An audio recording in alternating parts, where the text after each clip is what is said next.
Today is a WRAL weather alert day. We have several strong bands of rain that are crossing our viewing area. I'll show you when the rain will get heavy where you are and what our chances are of seeing strong to severe thunderstorms.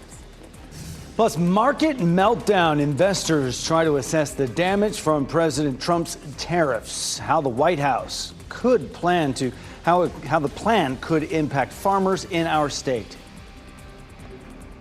Also, possible motive for murder. A man charged with hitting his child's grandmother with his car. Records point to why officers believe he did it. And today is a WRAL weather alert day as we give you this live look in downtown Raleigh right there from our Jimmy V cam. A couple of raindrops on the camera. Wind is blowing, as you can see there. Roads are wet. There is some flooding potential out there in some areas this afternoon. I'm Jeff Hogan. Such a gray and gloomy day. I'm Renee Chu. Thanks for joining us. Expect scattered showers and storms through the afternoon as a cold front approaches our area. We have team coverage on this WRAL weather alert day. Meteorologist Amy Willamette is in the WRAL storm tracker. We begin with Elizabeth Gardner in the WRAL Severe Weather Center. I'm tracking several bands of rain where the wind is strong, and you can see one of these here in northern Wake County and another one here not too far from, say, Person County.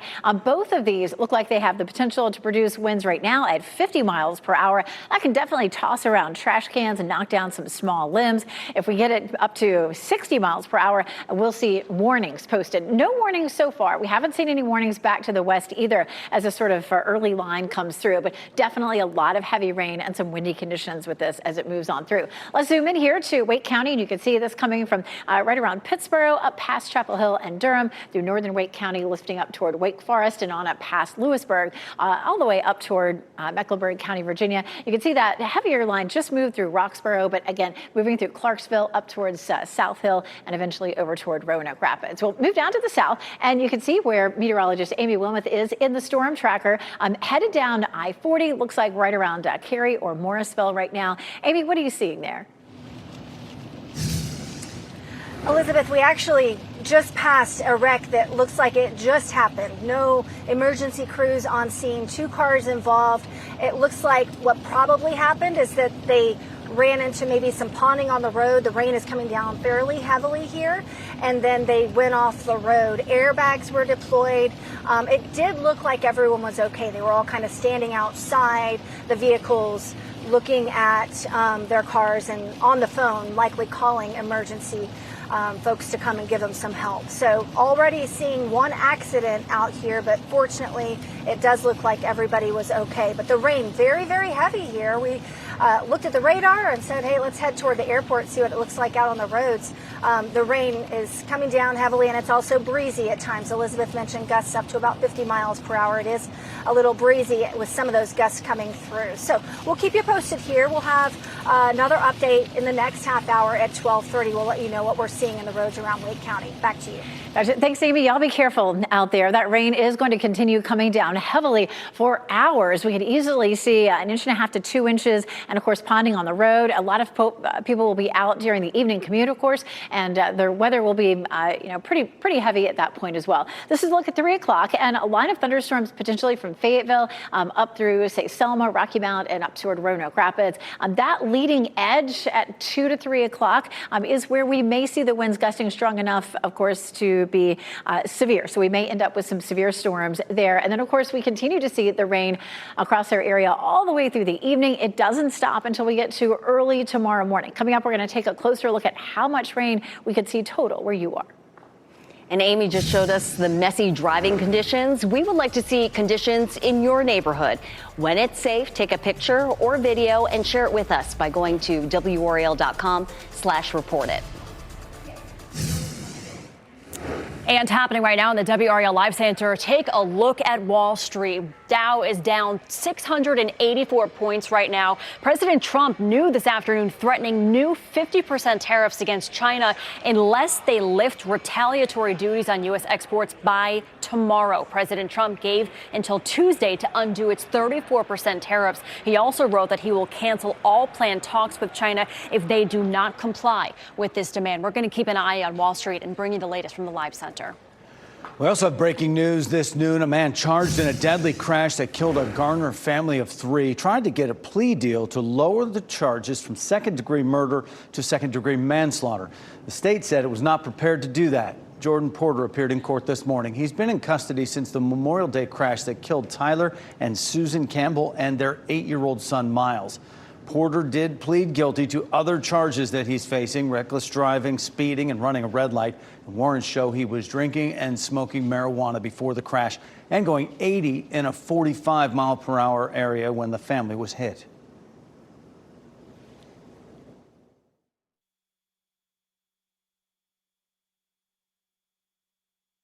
He's willing to say, I am responsible for what I did, not something else, okay?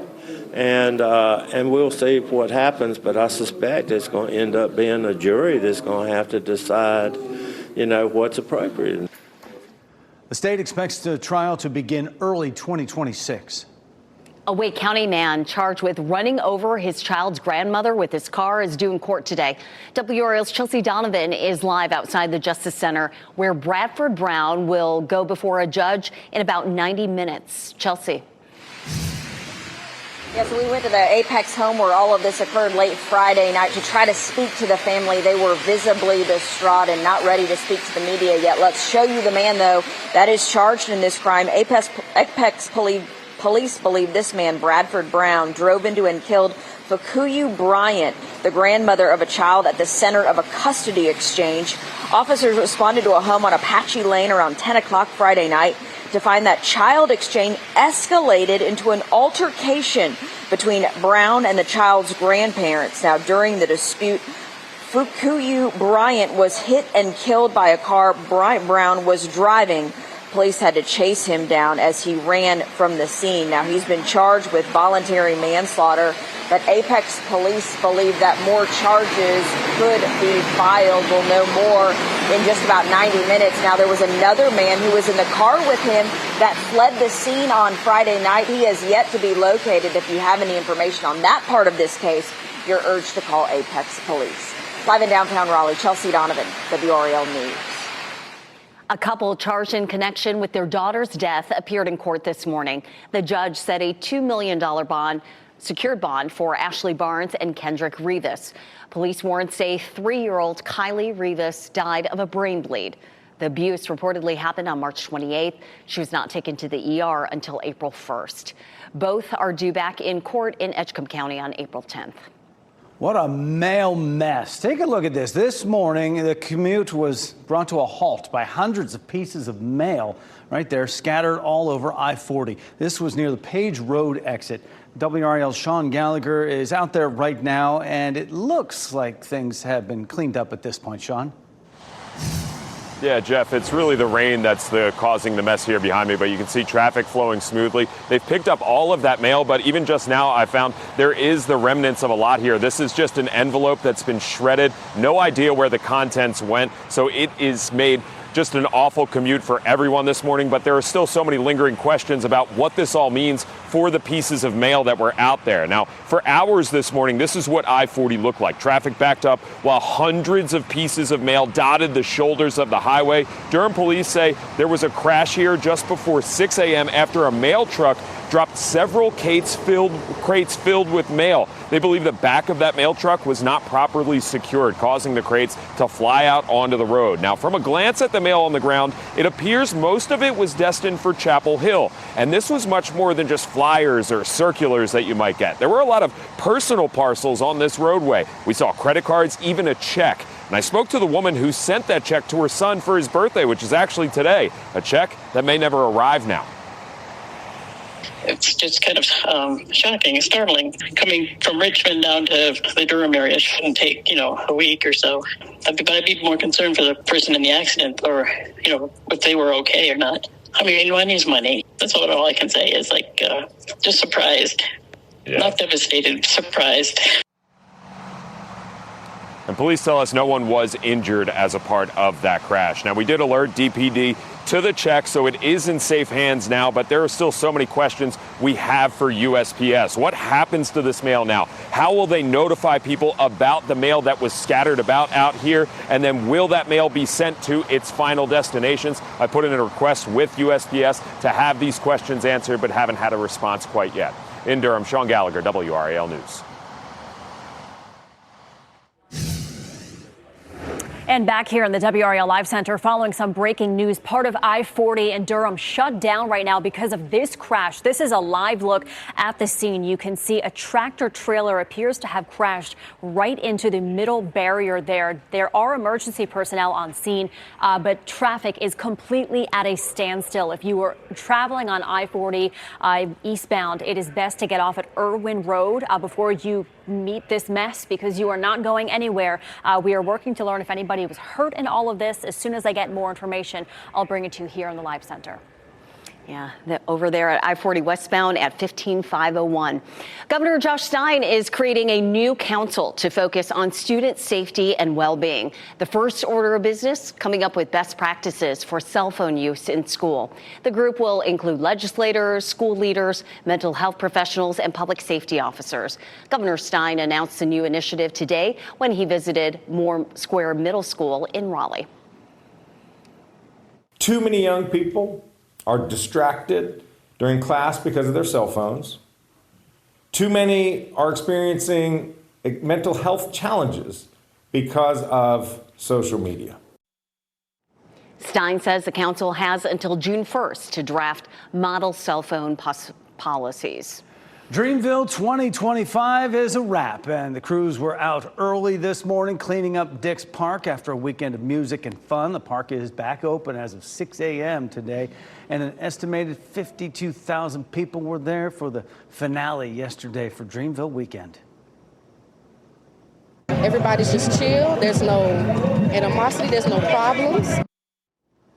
It's the final year of Dreamville as we've come to know it, this version of the festival anyway. We learned days before it that Dreamville organizers have agreed to bring a new festival to Raleigh for the next 4 years. Next at noon, a plunge off a parking deck. How a man in Seattle is doing after his car flipped off a parking platform.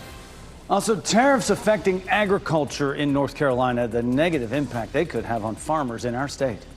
Plus, hours extended, what it could mean for your wait times at the DMV. Keep watching WRAL News over the air Channel 34 and Spectrum Channel 1257.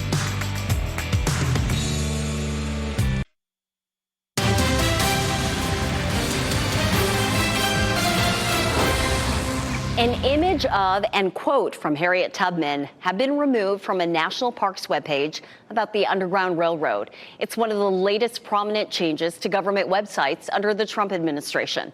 Both the quote and an image of Tubman have since been removed, along with several references to enslaved people and the Fugitive Slave Act of 1850.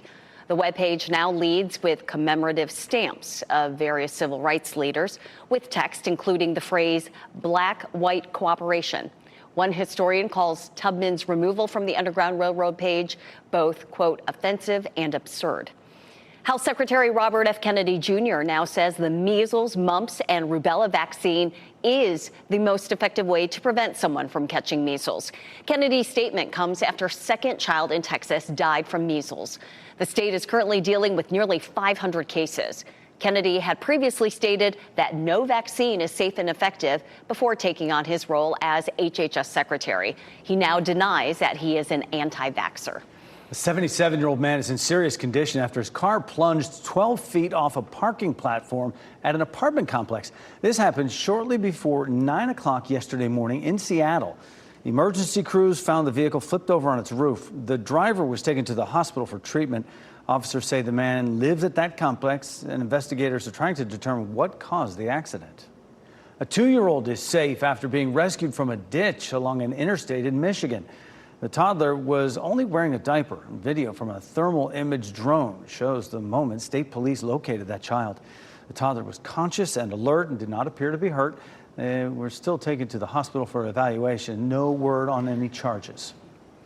Crop prices are similar to stock prices. Both plummeted after President Trump announced tariffs last week. Today, we spoke with the State Ag Commissioner, Steve Troxler, about the impacts of tariffs, specifically on local farmers. WRAL's Ken Smith joins us now with the breakdown. Ken. You know, Rainey, Commissioner Troxler was quick to point out this is a complicated process that is difficult to predict an outcome. He says there's no question local farmers will be affected by these tariffs. Now, one example he gave was tobacco that's exported to China. He also mentioned a phosphate mine in North Carolina that's owned by a Canadian company. He says, just imagine the tariffs on that phosphate being processed in Canada and being shipped back to the U.S. as fertilizer. That's going to hit local farmers financially, and that's just a fraction of the imports-exports dilemma. Nationwide, beginning in 2019, we actually import more agricultural products than we export. So tariffs on agricultural products coming in are probably going to result in higher prices, at least short term. Well, the commissioner says pork, poultry, wood products will all be affected by these reciprocal tariffs. He says, to be clear, this is a negotiating tactic by the Trump administration, and it will take time. He says history shows getting countries to negotiate is a long and tedious process. All right, Ken, thanks for that. Certainly in the days and weeks to come, we will see the fallout with these tariffs. Take a look behind us. This is a live look at Dorothea Dix Park, and the rain's really coming down.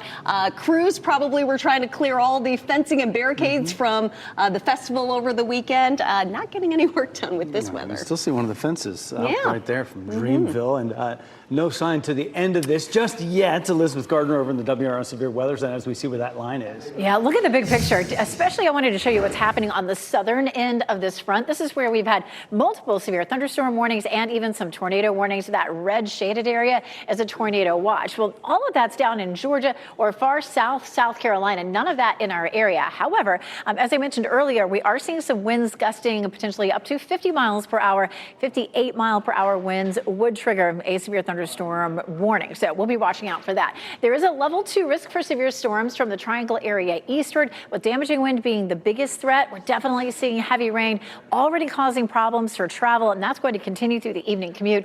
And then isolated tornadoes are not completely out of the question. So what does it mean to go from a level 1 to level 2? It still means scattered severe storms are possible, likely to be short-lived, not necessarily widespread. So that's what we're expecting out of that level 2 risk. Again, rain on and off as we get through the day today, but it's really starting to settle in, and it'll be pretty steady and heavy, especially as we get into the evening commute. We have that level 2 wind risk. That's going to be 58 miles per hour or stronger, and then 1 to 2 inches plus of rain. And that's a look at the outline, of course, for our severe weather threat. Here's a look again at dual Doppler 5000 radar. Almost a couple of lines developing. We have one kind of moving east of I-85 headed toward I-95 on the north end toward Virginia. And then this one that's lifting up through Chatham County up toward Durham and Chapel Hill and through North Raleigh. So those are the areas where the rain is coming down heavily and where we're watching for some of those stronger gusty winds. Almost a line starting to link up again from, say, north of Pittsburgh through Durham, Raleigh, all the way up toward Roanoke Rapids. So we're watching that one closely. That's where the strongest winds are likely to be. Of course, Storm Tracker is sitting there in Morrisville, kind of on the leading edge of where that heavy rainfall is. We'll take another look. Of course, when we were looking earlier, rain really coming down very heavily. Of course, this is not too far from the airport, and you just want to be extra careful out there because you're going to run into rain all the way through the evening commute, potentially up until midnight or so. And we'll come back in just a few more minutes and have another conversation with meteorologist Amy Wilmoth about what she is seeing as she is driving around. This is what we'll see on Futurecast. Notice that we have that line that comes through again around 3 o'clock. That line's starting to develop right now. It'll be slow moving, which is why it's going to dump a lot of heavy rain, and then it has that potential to produce some wind damage as well.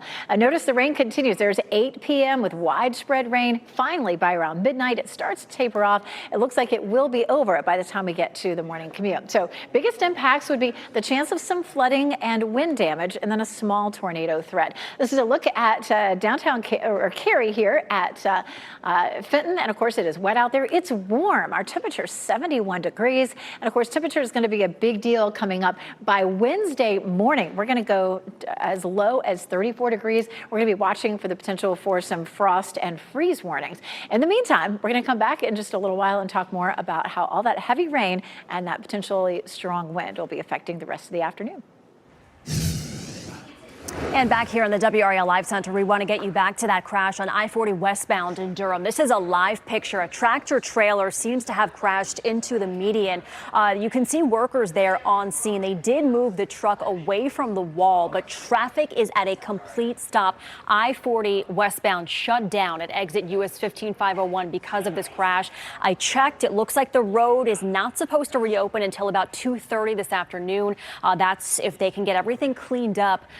We are working to learn if there were any injuries with this crash, how many people were involved in this. I did see 2 fire engines just leave the scene, so hopefully it looks like emergency personnel are trying to see if they can at least get 1 lane of traffic here. I'm going to keep an eye on this for you, and I'll have more coming up after the break. Also after the break, your business headlines.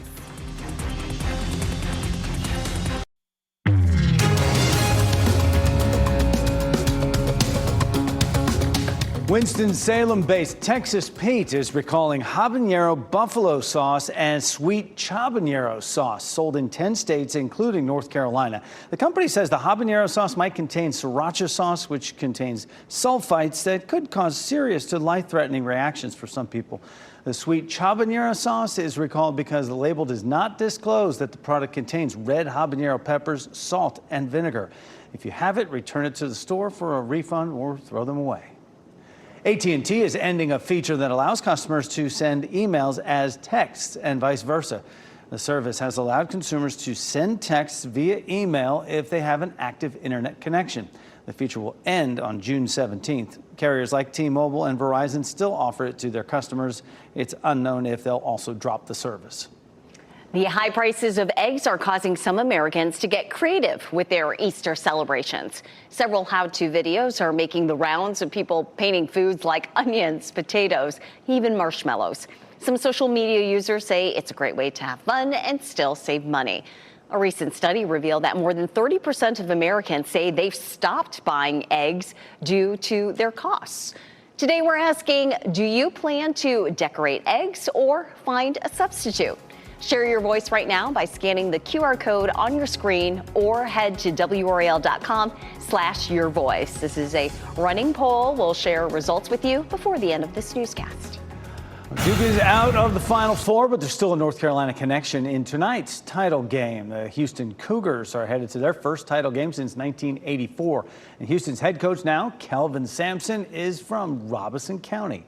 Florida takes on Houston tonight in San Antonio. Tip-off for that is 8:50 p.m. Aspects of his game. Strong, deep catch, and 2 more for Sarah Strong. Yeah, that's Fuquay-Varina's own Sarah Strong. She scored 24 points and had 15 rebounds to help lead the University of Connecticut Lady Huskies to an 82-59 victory over the defending champs, University of South Carolina. This is UConn's 12th NCAA championship, the most in college basketball history, men or women. That's what you call dominant.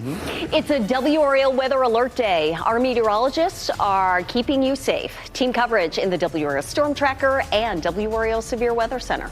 Extended hours. Dozens of DMV offices opened an hour earlier today. The efforts being made to address a massive slowdown in service. And here are your winning NC Education lottery numbers on your screen. We'll be right back.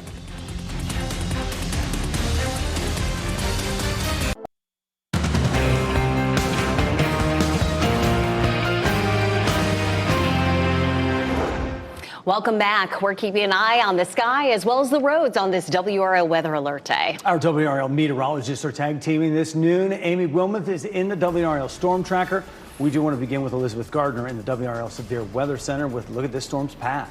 Yeah, this rain's coming down heavily. We'll start with a look at dual Doppler 5000 radar. And we're seeing rain really in the northern part of the viewing area, including Raleigh, especially northern Wake County, stretching over toward Roanoke Rapids and all the way back down into the Sandhills. And this heavy band, watching very closely, the rainfall is coming down pretty heavily there. And also embedded in that line is the potential for winds gusting to around 50 miles per hour. We'll zoom in and you can see again the northern part of Wake County from, say, 540 northward over toward Durham, up toward Lewisburg, back toward Chapel Hill. That's where the rainfall is the heaviest. And, of course, you can see that as that stretches all the way off to the east and over toward Roanoke Rapids. All right, we take a look at Futurecast, and you can see, of course, that rain sitting in this direction. Last time we checked in with Amy, she was over in the storm tracker near Morrisville and headed down Davis Drive. Is that where you still are, Amy?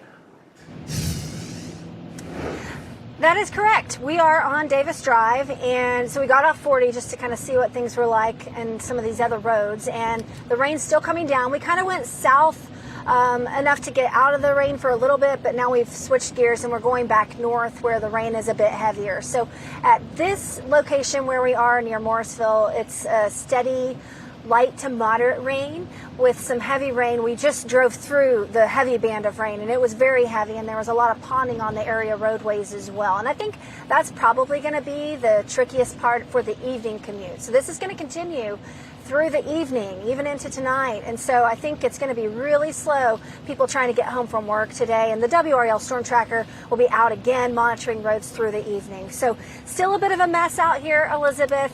We're in a little bit of a lull, but we've turned back around to go north to get into some of that heavier rain again. But I do think the evening commute's going to have some pretty big impacts, Elizabeth.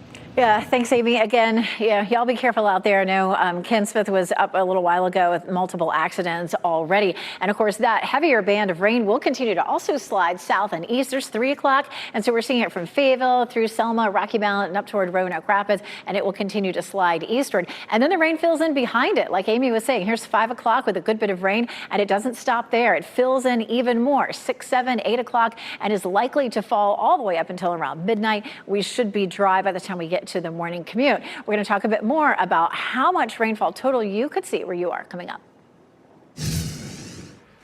And back here in the WRAL Live Center, we're keeping an eye on that crash on I-40 westbound at US 15501 in Durham. This is a live look at the picture there. You can see that the tow truck did arrive on scene. It looks like they're trying to attach the tractor trailer that crashed to that tow truck to get it out of the road. They have been letting traffic go very slowly. They let about 50 cars go, then they stopped it again because there's just so much going on at the scene still. So you can see they have it stopped right now, but now they're letting another lane come through. So this is how it's going. This again, I-40 westbound at US 15501, delays stretch all the way back to NC 54. So if you are on 40 right now, just know that the traffic is slowly starting to move again. As soon as they get this tractor trailer out of the way completely, that road should reopen. They're saying probably not until about 2:30 this afternoon. It could be sooner. We'll keep an eye on this. Thanks for that, Michelle. And we do want to see conditions in your neighborhood. So when it's safe, take a picture or video and share it with us by going to WRAL.com/reportit. New DMV times are now in place at dozens of locations. The extended hours are intended to reduce service backlog. WRAL's Kelsey Coffey spoke with some people in line at a DMV in Johnston County. Starting today, dozens of DMV offices are opening an hour early at 7 o'clock, including this location here in Smithfield. So you can see that there's at least a dozen people waiting in line right now. Sky 5 flew over this DMV office in Wake County. You can see dozens of people waiting in line. This morning, more than a dozen people waited in line in Smithfield, including Martha Martinez. This is my 5th time in the past 2 weeks. I've had to miss school. You know, I brought my son with me this morning so he could get an ID as well. But they've just given me the runaround. 5 on Your Side has tracked long DMV lines for years, but viewer complaints about DMV delays are at an all-time high. New slots for early morning appointments were already booked. We spoke with Governor Josh Stein about this issue. Did you know that all those appointments have already been booked up? I'm not surprised that they are. I mean, the demand for services are immense.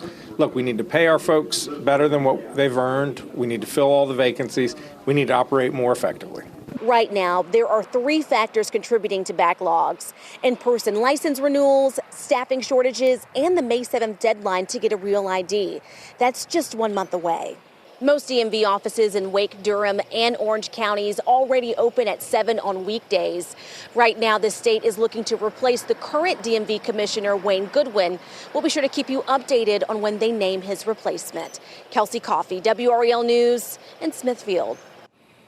Rules for short-term rental properties in Wake County may be changing, and you can give your thoughts on that today. There will be an opportunity for public comment at tonight's meeting on proposed changes to short-term rental regulations. The amendment would eliminate the requirement for owners of short-term rental properties to live in the property. The board will consider adoption of those changes at a later date. The measles crisis is on the rise, and today the Department of State Health Services in Texas announced there are now 481 cases. More Texans have received the measles vaccine since the outbreak began in the South Plains region.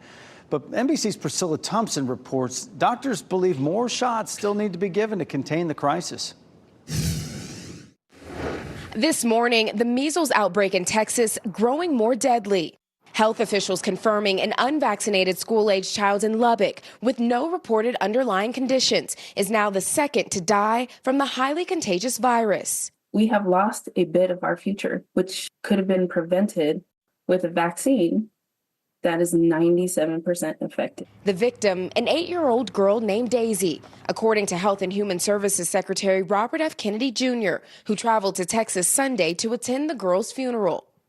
Afterward, Kennedy, a vaccine skeptic who has spread misinformation in the past and downplayed measles risk, writing on social media, the most effective way to prevent the spread of measles is the MMR vaccine. His most direct statement yet.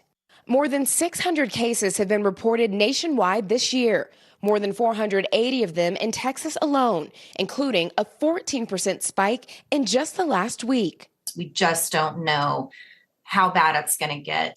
Megan Messick owns this daycare where the rapidly spreading virus has infected 6 kids and says she's frustrated with the federal government's response. Our city needs more. We need more federal help. Our testing is behind. I mean, kids getting tested on a Friday and we're not getting the results till Monday, sometimes Tuesday. That's a huge problem. The question on so many minds this morning, when will it end? Pediatrician Ana Montanez is on the front lines in Lubbock. I don't see a quick end to it. There is a very real possibility that we may be dealing with this for an entire year, if not more. The most neglected germ spots in your house, where you should clean today to keep you and the fam healthy. The problematic pollen, how that yellow powder covering all our cars can cause some serious car issues, and why a rinse in rain like today is just not good enough.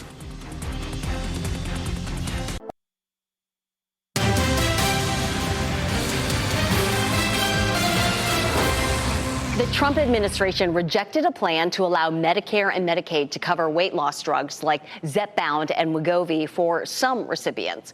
The plan, introduced by former President Biden, called to overturn a law that prohibits the service from covering the medications for patients 65 years or older who are obese but do not have diabetes. The weight loss medications often cost more than $1,000, making it unaffordable for many Americans.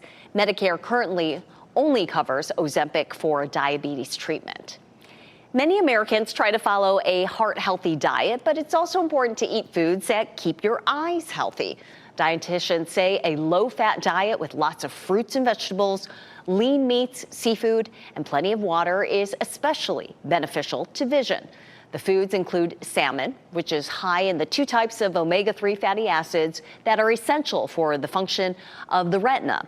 And red peppers, which contain vitamin C, are good for the blood vessels in your eyes.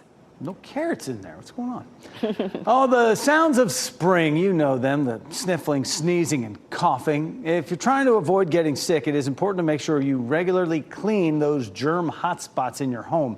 The 2 biggest places germs live are in the kitchen and bathroom, and some germs can live up to 48 hours. To kill them, doctors recommend using a low bleach formula. If you use anything stronger, be sure to have proper ventilation and that you're wearing a mask and gloves. You want to wash your bed sheets on a regular cadence, whether that be biweekly or weekly, whatever works for you. It's important to do so because germs can linger, dust mites can linger, even bed bugs can occur in bed sheets that aren't washed frequently. And make sure you wash them in hot water. In addition to cleaning, it's also important to keep the air clean in your house. So an air purifier can be a good investment. And remember, certain types of plants are known for their ability to remove air pollutants. Plotting perfect gardens. Green thumbs across the country are itching to start planting.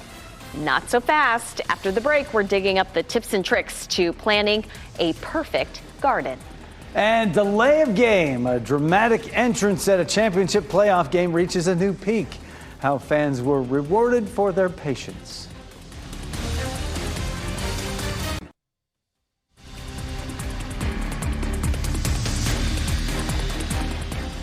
How about this live look right now at Pinehurst Resort and Country Club, home of the famed Pinehurst #2. Get a little drink of water today as you watch WRAL News, available on Spectrum and the WRAL app on a TV or streaming device.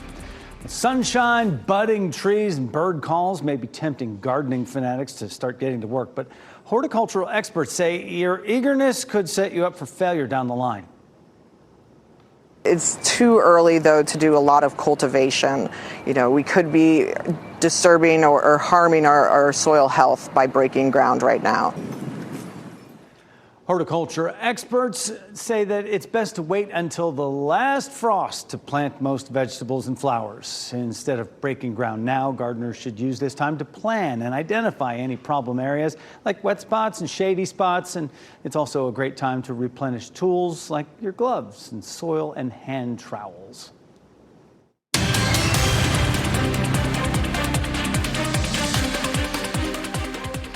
Outrage today over the sentence received by a man in Durham. That man was convicted of assaulting a police officer and a chaplain, all caught on body camera video. It's the subject of tonight's WRAL Investigate story that will air at 6 o'clock. Sarah Kruger is here now with a preview of what's to come. Sarah. Renee, this is a story that we've covered extensively, and now there is resolution in the case, and the officer and chaplain communities are not happy. It's shocking. What kind of message does that send to our law enforcement officers? One of the things that I struggle with is why anyone would want to put on a badge and do this dangerous job if the system is not going to stand behind them when they do it. Demario Holman got less than a year behind bars despite originally facing 8 felonies. The body cam video shows Holman assaulting an officer. A chaplain who happened to be riding along with that officer that day is credited with saving his life. He attacked a police officer. I believe that day, I believe that he would have killed him if Chaplain Wilkos hadn't been with him. I think he had homicide in his heart. And tonight at 6, we examine the court sentence for Demario Holman and why it is perfectly legal and how it happened. Jeff and Renee. All right, Sarah, thank you so much. Elizabeth Gardner over in the WRAL Severe Weather Center now as we keep an eye on where that storm is headed there. We see the line, Elizabeth. This is going to last a while here today for us. It is. It's going to move very slowly. You can actually start to see the back edge of the rain here, but the models are pretty insistent that it's going to slow down and continue to form rain along this front all the way up until potentially midnight. Now, on the southern half of this, we talked about this early in the newscast. If you watch here as it's moving south of Atlanta, you're going to see these yellow boxes pop up and the red boxes. The yellow boxes are the severe thunderstorm warnings and the red boxes are the tornado warnings. Now that has all been well to the south. There is a tornado watch there in the red shaded area that extends all the way up into the southern part of South Carolina, but it is far away from us. We are looking at a chance of some severe storms. We have the potential for winds in this band to be gusting at about 50 miles per hour, but 58 mile per hour winds would put us under a warning, and that could do some damage. So we'll be watching it closely closely. We have sort of a broken line that has developed here, sort of right across the middle of the viewing area from close to Chapel Hill, kind of through Durham, and then up toward the I-95 corridor, that northern end of it. A lot of folks haven't seen any rain at all. Fayetteville, Goldsboro, Wilson have been pretty dry so far, but all of this will continue to slide eastward. We take a look, we'll zoom in here, and you can see some heavy rain just moving north of Chapel Hill up towards Hillsboro, Durham, and then, of course, from Rollsville up toward Lewisburg and up toward Roanoke Rapids as well. So definitely some pockets of some heavy rain there. And we go back to where Storm Tracker is right now, and we're taking just a picture of how the roads look. Notice that the rainfall is much heavier, just a little bit farther to the north and west. But you can see the rain is slowing down traffic. Meteorologist Amy Wilm is sitting there in the Storm Tracker in traffic right now, and that may be you if you have to be out and about, especially right through the evening commute. Let's go back to our radar view here, and we'll talk about how much rain we've seen so far. Anywhere from about a half an inch to 3/4 of an inch right here in the triangle, right there along that line. You can see where the blue shaded area is, and then notice here the purple. So getting up into Mecklenburg County, Virginia, and Person County, it's an inch and a half to an inch and 3/4 already, and that may be more widespread as we get through the afternoon. Southern Pines and Fayetteville showing up total out of this system all the way through midnight at an inch to an inch and 3/4. Or an inch and a quarter, and then an inch and 3/4 from Siler City through Durham, Lewisburg, and South Hill. South Hill's already seen an inch and 3/4, so we may end up with some slightly heavier rainfall than the models are showing. So we do have a medium risk for wind damage, a low risk for flooding, and small risk for tornadoes. And of course, we'll watch Futurecast again, watching that line from Fayetteville to Rocky Mount by around 3 p.m. So just be careful if you're going to be out and about. And of course, that's over by around midnight or so. Our temperature tomorrow, cooler. 70s right now, 60s for Tuesday and Wednesday morning, we can see temperatures down near freezing. Stick around, we'll be right back with your top stories. As we wrap things up, here's a look at a few of the headlines we're following for you today. A Wake County man charged with running over his child's grandmother is due in court today. Apex police say Bradford Brown drove into and killed Fukyu Bryant and the grandmother of a child at the center of this custody exchange. Now, this is Bryant, who has been charged with voluntary manslaughter, and Apex police believe more charges will be possible. A mail mess. Take a look at this. The morning commute was brought to a halt by hundreds of pieces of mail scattered all over I-40. This was near the Page Road exit. Durham police say there was a crash just before 6 a.m. after a mail truck dropped several crates of mail. They believe the back of the mail truck was not properly secured. That caused the crates to fly out onto the road. Traffic is moving smoothly now. A man charged in a deadly crash that killed a Garner family of 3 tried to get a plea deal to lower charges from second-degree murder to second-degree manslaughter. The state said it was not prepared to do that. Jordan Porter appeared in court this morning. He's been in custody since that Memorial Day crash that killed Tyler and Susan Campbell and their 8-year-old son, Miles. The state expects a trial to begin early 2026. A French Army parachutist failed to stick the landing at a weekend rugby game. He was expected to deliver the game ball for the Champions Cup rugby game in France, but he got hung up on the way in. The daredevil got lodged on the edge of the roof and delayed the game by 40 minutes. Fire crews used a crane to rescue him, sparking huge cheers from inside that stadium. Earlier, we asked you if you plan to dye real eggs for Easter or find a substitute because of the high cost of eggs. 42% of you say you'll find an alternative way to celebrate. We'll continue to collect answers throughout the day, so share this with your friends. Scan the QR code on your screen or head to WRAL.com/yourvoice. NBC News Daily is up next. Have a good day. Stay safe with the latest WRAL Weather Alert Day info. Get up to the minute weather and traffic conditions when you get in your car. In Raleigh on 99.3 FM, in Durham 96.5 FM, and everywhere on 101.5 HD3.